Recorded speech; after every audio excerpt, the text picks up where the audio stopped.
Bonjour tout le monde, ici Pierre-Luc Lafrance de La France Communication. Cette semaine, j'ai envie de vous parler de trafic et de clients. Je m'explique. Toute mise en situation, il y a quelques années, j'ai fait une campagne pour un client. Il m'avait demandé d'optimiser ses campagnes sur Google Ads. Donc, j'ai travaillé là-dessus, puis j'ai été super content du résultat. On a diminué son budget quasiment de moitié et on a augmenté ses résultats de 10%. Donc, le retour sur l'investissement était beaucoup meilleur. Je présente ça au client, puis bon, comme je dis, moi, c'était pas terminé, mais je trouvais ça prometteur. Le client est frustré. Vraiment, puis ça m'a pris de court. Jusqu'à ce que je comprenne qu'il était frustré parce que le nombre de visiteurs sur son site web avait diminué. Je dis, ben oui, c'est sûr, on paye du clic. Une des premières choses que j'ai fait, c'est de recibler tes mots-clés pour attirer moins du grand public et attirer les bonnes personnes. Fait il y a moins de clics, il y a moins de gens qui viennent sur le site, mais au final, il y a un petit peu plus de clients, puis quand on va optimiser encore plus, il va y avoir beaucoup plus de clients. L'explication n'a pas passé. J'ai réfléchi par après à ça et je me suis rendu compte que ça vient en grande partie de Google, de Facebook, de tous les supports publicitaires en ligne qui mettent toujours l'accent sur les gros chiffres. Les gros chiffres, c'est quoi? C'est la portée, le nombre de personnes touchées, c'est le nombre de visiteurs.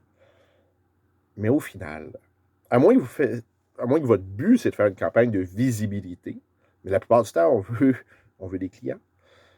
Le seul chiffre qui compte, c'est le retour sur l'investissement. C'est, OK, j'ai mis 10 j'ai mis 100 j'ai mis 1000 combien ça m'a rapporté?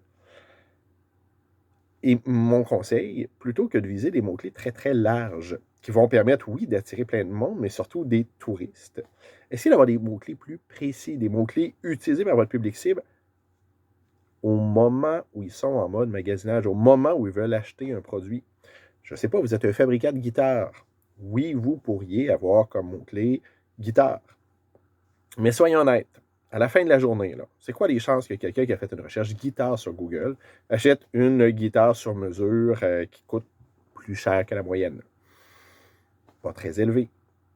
Si on était plutôt allé dans guitare sur mesure ou sur achat de guitare ou vente de guitare ou peu importe, ben, on aurait déjà eu quelqu'un qui est en mode magasinage, quelqu'un qui est beaucoup plus près du processus d'achat.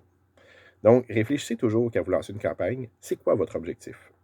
Attirer des gens, attirer de la visibilité, c'est correct, mais si c'est aller chercher des prospects, aller chercher des clients, bien, aller dans la précision.